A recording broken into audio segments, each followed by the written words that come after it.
إن الحمد لله الذي نحمده ونستعينه ونستغفره ونؤمن به ونتوكل عليه ونعوذ بالله من شرور أنفسنا ومن سيئات أعمالنا من يهده الله فلا مضل له ومن يضلل فلا هادي له ونشهد أن لا إله إلا الله وحده لا شريك له ونشهد أن محمدا عبد الله ورسوله أرسله الله تعالى بالهدى ودين الحق ليظهره على الدين كله وكفى بالله شهيدا فصلى الله عليه وسلم تسليما كثيرا كثيرا ثم أما بعد فإن أصدق الحديث كتاب الله وخير الهدي هدي محمد صلى الله عليه وسلم وإن شر الأمور محدثاتها وإن كل محدثة بدعة وكل بدعة ضلالة وكل ضلالة في النار.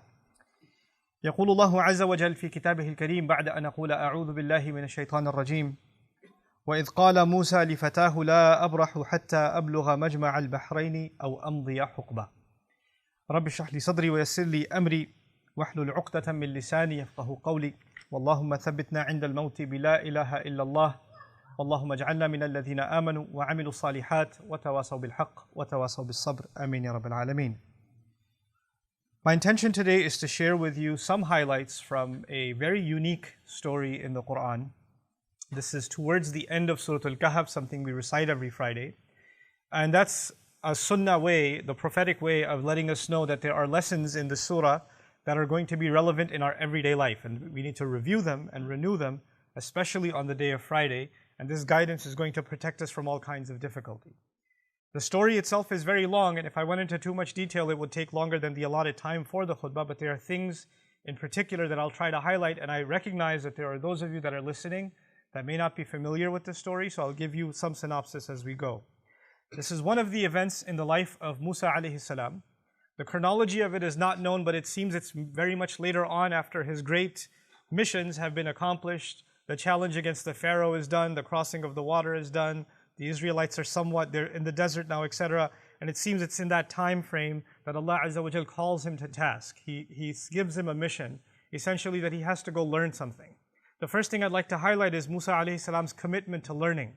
He says, what I recited in the beginning of this khutbah, he said to his young student, you can say his intern, his fata, his young man, in other words, he took an assistant with him, and he says to him, لا أبرح حتى أبلغ مجمع البحرين أو أمضي حقبة. I'm going to continue and stay committed to this journey until I reach the place where two oceans meet. Even if it means I have to spend multiple lifetimes finding it. He's telling this to his student. And all of this, the purpose of this journey is he's going to learn from someone. So the first thing he's teaching his student is that more than anything else, he himself is a student. And he's teaching his student his own commitment as a student. It doesn't matter if it takes me multiple lifetimes to find this destination or not, because I don't know exactly where it is. I'm just heading in this direction and you're coming along with me. But don't ask me to quit, because I'm not going to. I'm that committed to learning. This is Allah's way of also teaching us that the knowledge He's about to learn isn't something trivial. Of course, you know that Musa alayhi salam is the most mentioned prophet in the Quran. He's also the recipient of the largest revelation. The Torah is significantly much bigger in volume than the revelation of the Quran. And he's, by that definition, he's actually the most knowledgeable of all human beings until that time. He has more knowledge of revelation than anybody else that has been given. And yet, this man is now being told, alayhi salam, that he is going to go learn. And by the way, his followers, what are they called? They're called people of the book, meaning people of learning. The people who take his religion, and even though they've made changes to it, they're called ahbar, people of ink.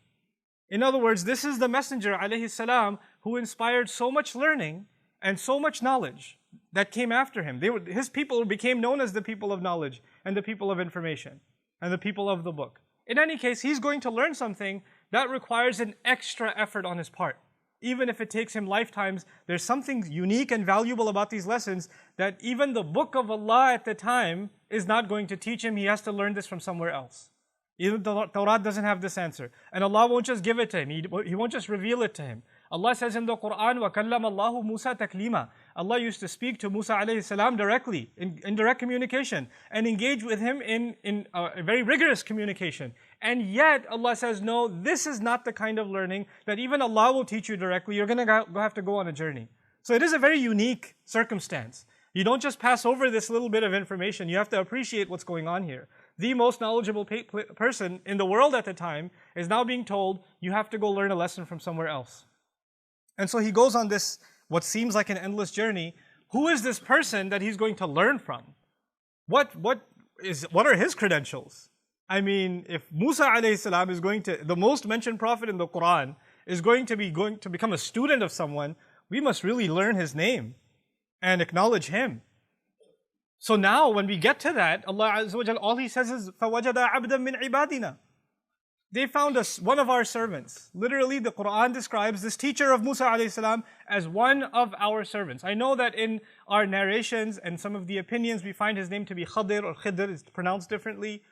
Quran deliberately does not mention his name. You would think this is a very important individual, and there's even an argument whether it's human or angel. It's not an issue in the Quran. The Quran didn't ask that question. We don't have to ask that question. The Quran gave us one bit of information about him. He was one of our slaves. What does that do? That actually teaches us something profound about those who reach the heights of knowledge. They are nothing more than a slave of Allah. Their titles, their credentials are insignificant before Allah. He's a mysterious figure that Musa alayhi salam just knows, this is the person I have to learn from. And it's really interesting also, Musa alayhi salam does not ask him his credentials and say, so I'm supposed to learn from you? I mean, where did you graduate from? What revelation do you get? Well, who are you supposed to be? Like, when you're learning from someone, you want to kind of size them up. There's nothing like it. Musa alayhi salam straight up goes to him and says, هَلْ أَتَّبِعُكَ عَلَىٰ أَن تُعَلِّمَنِي مِمَّا عُلِّمْتَ رُشْدًا. May I follow you? And he didn't say, هَلْ تُعَلِّمُنِي? Could you just teach me? I came all this way because apparently you know some things I don't know. So why don't you just tell me? I'm already tired. لَقَدْ لَقِينَا مِن سَفَرِنَا هَذَا نَصَبًا. Quran also describes Musa alayhi salam on this journey. We've been pretty exhausted. Mind you, this is the same Musa alayhi salam who's crossed the water, who's been in the desert, who's done quite a few pretty exhaustive things, who's been in Madi and almost dying of dehydration to find water. This is the same Musa that went on this journey and says, I'm pretty exhausted by now. And after this exhaustion, he doesn't just say, can we just sit down here and learn now? Because it's been a pretty tough journey for me. He says to this individual, this abd bin ibadillah, he says to him, هَلْ أَتَّبِعُكَ? Can I follow you? This is interesting because what he's going to learn isn't just words. He has to follow him. This is a kind of learning that will come from experience. It's not book knowledge. It's not classroom knowledge. It's experience knowledge. And this is something Musa alayhi salam already knows. This person will teach me something that cannot come from books or words. He's going to show me certain experiences. So he's asking permission to follow him, and only by living those experiences will I learn something. And of course, his response is, you don't have the patience for it. لَن تَسْتَطِيعَ مَعِيَ صَبْرًا. I don't see you as capable of withstanding what's going to be coming. I don't see that you have the grit, the perseverance, the patience it takes to learn these lessons. And Musa alayhi salam then convinces him. And by the way, Musa alayhi salam could have also said, excuse me, I don't have patience. You know who I deal with? I dealt with Fir'aun. I debated with him. You know whose leader I am? Banu Israel. I don't have patience? You know what the kinds of things they've said to me? He doesn't say that. Clearly, Musa alayhi salam, you and I know, his patience has been tested throughout his life. Throughout his life, time and time again, his patience has been tested. And yet, these lessons, his teacher is telling him, they're not that easy. It's going to test your patience. You're going to lose it. You're not going to be able to withhold it. That's a pretty powerful statement to make. And for Quran to record it like that about Musa alayhi salam. And he says, سَتَجِدُنِي إِنْ شَاءَ اللَّهُ صَابِرًا. You'll find me patient. Inshallah, if Allah wills, I'm not saying that I have that capability, but if Allah grants me that capability, I will demonstrate patience to you. Okay, so that's his prerequisite for this learning. This is important for us because before we learn anything about these lessons, what we have to internalize is that these lessons cannot be learned if you're not patient. And these lessons will only be learned if your and my patience is tested, if we're put in difficult circumstances. These lessons are directly related to difficulty and hardship. where your patience and your grit is going to be put to the test. So this is what Musa alayhi salam is being told. And of course, Musa alayhi salam has seen difficulty before. This is not new for him. So he's pretty confident he'll be able to manage the situation. So they go on their way. And instead of me going ayah by ayah, I'll just share some highlights with you. The first stop on their journey is that they asked this teacher of his and Musa alayhi salam, they board onto a ship. حَتَّى إِذَا رَكِبَ فِي السَّفِينَةِ. Now when they board onto a ship, obviously there are people, they're travelers, and they ask these people, can we ride with you? So they've done them a favor. The circumstance is not just about a ship. You have to understand, now we have a situation where there are people who did other people a favor. The people that own the ship have done Musa alayhi salam and his teacher a favor by allowing them to ride along with them. They go on this ride, خَرَقَهَا, he starts going, you can imagine, goes to the bottom of the ship and starts ripping out the planks and damaging the ship. It's now starting to sink from inside. And Musa alayhi salam's like, أَخَرَقْتَهَا لِتُغْرِقَ أَهْلَهَا? Have you just damaged this boat so you can drown the people that are on it? What are you doing? What an unheard of thing you're doing. لَقَدْ جِئْتَ شَيْئًا إِمْرًا. What a terrible thing you're up to. How could you do this? And the teacher turns to him and says, أَلَمْ أَقُلْ إِنَّكَ لَن تَسْتَطِيعَ مَعِيَ صَبْرًا. Didn't I tell you you don't have the patience for this? You can't learn these lessons. And he says, okay, لا تؤاخذني بما نسيت ولا ترهقني من أمري عسرا. Okay, don't hold me to this. Don't penalize me for this mistake, and don't make this hard for me. Fine. You just do what you do. But before we go any further, I want you to appreciate something. There are people that are going to be in your life and mine that you might be doing something good to. You did something good to them, and they do something terrible to you. And you're standing there, what? Why would you do this to me? Or you're a bystander watching, like Musa alayhi salam is a bystander watching. They did something good for us. Why are you hurting them? The last person you should be hurting is the one who did good to you. You know, like the poet says, أُعَلِّمُهُ الرِّمَايَةَ كُلَّ يَوْمٍ فَلَمَّا اسْتَدَّ سَاعِدُهُ رَمَانِي. I taught him how to do archery every day, and when his shot got really good, he shot me. You know, this idea is so weird. I was helping you. I did so much for you. How could you turn around and do this to me? This is what Musa alayhi salam is shocked about. Anyway, this is the first lesson. They go on. He doesn't know what the lesson is yet. He's still got questions in his head. Why did this happen? You don't have the patience. Let's keep going. Time for lesson number 2. And they go on to lesson number 2, and they see this kid. They don't know who this child is. And he just kills the kid. This man kills a child. This child has done nothing to you. He's committed no crime. They don't even know him. Musa alayhi salam is in absolute shock. By the way, this is the kind of person, Musa alayhi salam is the kind of individual that when a person was being beat up, he intervened. You remember earlier on in his life. Somebody was being beat up and he intervened and said, رَجُلَيْنِ يَقْتَتِلَانِ. And he went up and he punched the guy. Stopped it from happening. Now he's seen a child be killed. The shock and anger and frustration of Musa alayhi salam. أَقَتَلْتَ نَفْسًا زَكِيَّةً بِغَيْرِ نَفْسٍ. Are you serious? Have you killed a pure, innocent soul without it having, or this child having committed any crime? What kind of unheard evil have you just committed? لَقَدْ جِئْتَ شَيْئًا نُكْرًا. And the teacher turns to him again with this corpse of a child in front of him and says, أَلَمْ أَقُلْ لَكَ إِنَّكَ لَن تَسْتَطِيعَ مَعِيَ صَبْرًا. Didn't I say to you, you're not going to have the patience for this. You can't handle this. قَالَ إِن سَأَلْتُكَ عَنْ شَيْءٍ بَعْدَهَا فَلَا تُصَاحِبْنِي. Okay, he said, fine, if I ask you anything else, then okay, you don't have to accompany me. I got it. Okay? قَدْ بَلَغْتَ مِن لَدُنِّي عُذْرًا. From my end, I have no excuse. You have every reason to leave me. If I cross the line one more time, I've been disqualified. Now we've got 2 circumstances so far. One in which people did good to them, and apparently they did bad back. In the other, nobody did anything to you. You have nothing to do with this one. Why would you harm them? Why would you do something to them? And this is also something unfathomable for Musa alayhi salam. And then you get to the third circumstance. And فَوَجَدَ جِدَارًا يُرِيدُ أَن يَنْقَضَّ فَأَقَامَهُ. They went to some town, and فَأَبَوْا يُضَيِّفُوهُمَا. They refused, the people refused to be hospitable to them in the least bit. Hey, do you know where the well is? Maybe we drink some water. Shut the door in their face. Pushing them around. Nobody's offering them any help. You know? And they're clearly not welcome where they are. أَبَوْا يُضَيِّفُوهُمَا is I don't know. As a kid, I watched a lot of Western flicks. A guy walks into a salon and somebody's chewing on a straw, just staring at him like there's about to be a gunfight or something. Like they're not welcome here. What you doing here, stranger? That kind of thing. So when that happens and they're not welcome, they're walking by and they see this monument type wall that's broken down and it's tipping over. Yuridu an yanqadda. It looks like it's going to tip over and damage the whole street. And his teacher says, yeah, we're going to work on this wall. We're going to fix this whole wall in the middle of town. People are cursing at them. People don't care for them. People are clearly letting them know, you better leave here. You better get out of here. And they're fixing the street in the middle. They're fixing this wall in the middle. And Musa alayhi salam's like, these people are terrible to us. And they won't even give us so much as a sip of water. We've been working and laboring here all day building this wall. If you wanted, you could have been paid for this work at least. Maybe we would have gotten a couple of dollars here and there, and maybe we would have eaten something. But that much, and he says, this is it.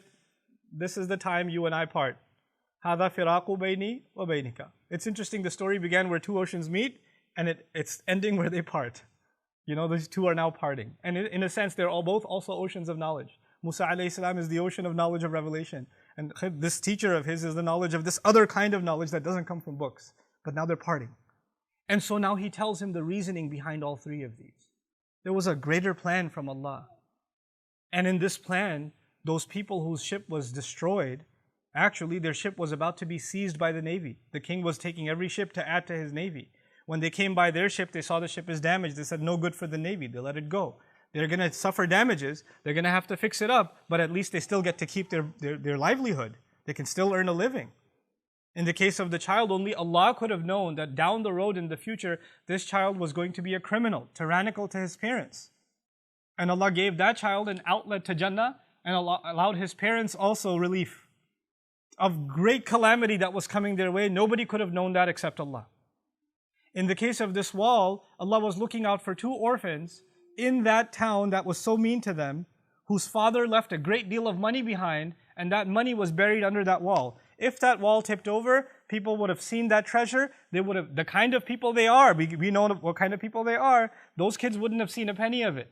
That would have been eaten up by somebody else. And Allah wanted that those kids grow up one day and are strong enough to protect their assets, and then they dig up what is theirs. This was Allah's plan. But in all of this, none of this makes any logical sense. I mean, unless you know Allah's plan, you're not going to know the logic behind something terrible that happens. What I'm getting at is sometimes you're going to do good for people and you're not going to get compensated like that wall. Sometimes people are going to do terrible things to you. You haven't done anything to them. Sometimes you've done good for them and they only do horrible things to you or somebody else. You see these things around you. And when this happens, your patience is going to be tested. How can they get away with this? How can they do this to me? Why would they do this? I want to give you one more place in the Quran, which is also in a sense related to the people of Musa alayhi salam in Surah Al-Isra. Very interesting language. You know, the Israelites, when they were established and when they finally became an independent nation, eventually Allah Azza wa Jal actually in the history of the Jews, in the history of the Israelites, they were ransacked and invaded by foreign nations multiple times. And Allah mentions two major invasions in Surah Al-Isra. But the way He mentions it, understand that the Israelites, the Jewish community of the time, we consider them the Muslims of that time. You have to understand what that means. They were the Muslims of that time. That was the Ummah. And they lived in a town, and then non-Muslims came, non-believers came, and invaded them. فَجَاسُوا خِلَالَ الدِّيَارِ. They broke into every home. You don't have to go further. When you describe soldiers breaking inside homes, then you know what happens next. That doesn't have to be spelled out. Everybody can know. Anybody who understands war knows. When militaries go into civilian towns, all unnamed kinds of atrocities take place. But that army that came in, you know what Allah called them? He says, بَعَثْنَا عَلَيْكُمْ عِبَادًا لَنَا أُولِي بَأْسٍ شَدِيدٍ. We appointed over you, meaning we sent to invade over you, servants of ours. The strangest phrase.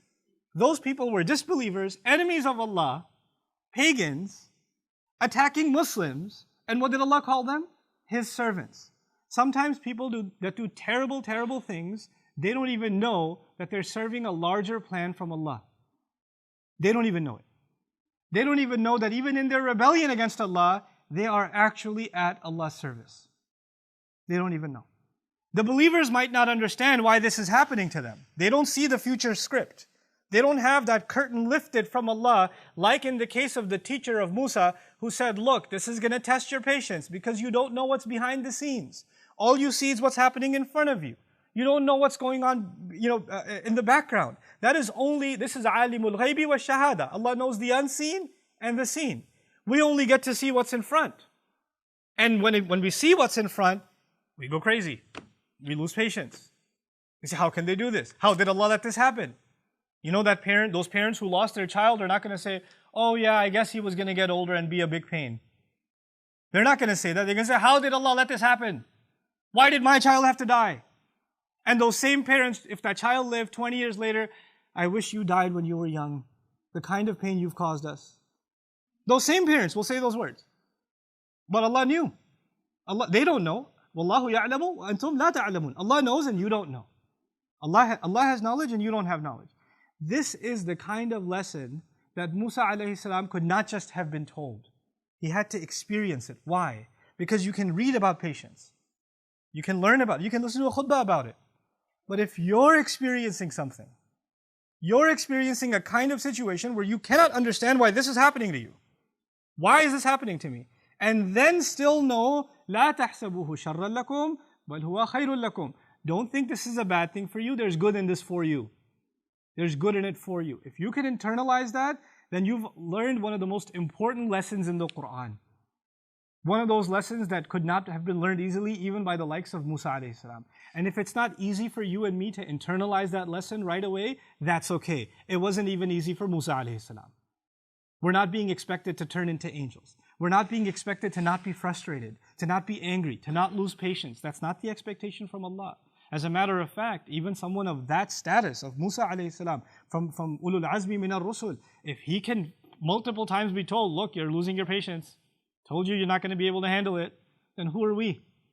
We are going to go through those circumstances. But this story and this guidance is going to remind us that we have to take a step back sometimes and just look at Allah's plan and say, I submit to it. There is something good in it, in this life and in the next. And you know what? I'm going to accept that. And this is the lesson that Musa alayhi salam had to be given. We are not going to have someone like, Musa's teacher who will walk around with us, and when something bad happens, he'll be like, by the way, I know you're frustrated, but you know the real thing, you lost your job right now and you're really upset, but actually a much better job is coming and you would never have even applied for it if this didn't happen, and you're going to move to the town you always wanted to move to, but that's all planned out for you, but I just didn't want to tell you that, so right now I know you're pretty depressed because you don't have any savings, you don't have money to pay the rent and the electricity bill, and everything's falling apart, but just wanted to let you know there's something in the source code you didn't understand. That's not going to happen with us. That's not going to happen. That's only with that messenger and that lesson that he had to learn. And through that we know that there's always a plan. Because of this story, we know there's always a plan. And the plan of Allah is always meant to be something good. You know that knowledge that this man had, or this individual had, I'd say, to be careful? How did Allah describe his knowledge? He says, آتَيْنَاهُ رَحْمَةً مِّنْ عِنْدِنَا وَعَلَّمْنَاهُ مِن لَدُنَّا عِلْمًا. He says about this individual, Allah gave him a mercy that comes especially from us. And then secondarily, he says, we gave him a knowledge that comes especially from us. In other words, that knowledge that he has, before it is even knowledge, it is a mercy. Before it's even knowledge, it is a mercy from Allah. That was important to mention because everything he did didn't look like mercy. It didn't look like mercy. Not from the naked eye, not from the eyes of the seen, but from the eyes of the unseen, there is mercy in that too. May Allah Azza wa Jal give us eyes of Iman and really a heart that can withstand difficulty, withstand hardship, whatever hardship you're going through in your life, whatever circumstances that are weighing down on you. And may Allah Azza wa Jal give you the faith to know there's something good behind this that is on the horizon. You just have to hold on to your faith. بارك الله لي ولكم في القرآن الحكيم ونفعني وإياكم بالآيات والذكر الحكيم. الحمد لله وكفى والصلاة والسلام على عباده الذين اصطفى خصوصا على أفضلهم وخاتم النبيين محمد الأمين وعلى آله وصحبه أجمعين. يقول الله عز وجل في كتابه الكريم بعد أن أقول أعوذ بالله من الشيطان الرجيم إن الله وملائكته يصلون على النبي يا أيها الذين آمنوا صلوا عليه وسلموا تسليما اللهم صل على محمد وعلى آل محمد كما صليت على إبراهيم وعلى آل إبراهيم في العالمين إنك حميد مجيد. اللهم بارك على محمد وعلى آل محمد كما باركت على إبراهيم وعلى آل إبراهيم في العالمين إنك حميد مجيد. عباد الله رحمكم الله، اتقوا الله، إن الله يأمر بالعدل والإحسان وإيتاء ذي القربى وينهى عن الفحشاء والمنكر ولذكر الله أكبر والله يعلم ما تصنعون. أقم الصلاة إن الصلاة كانت على المؤمنين كتابا موقوتا.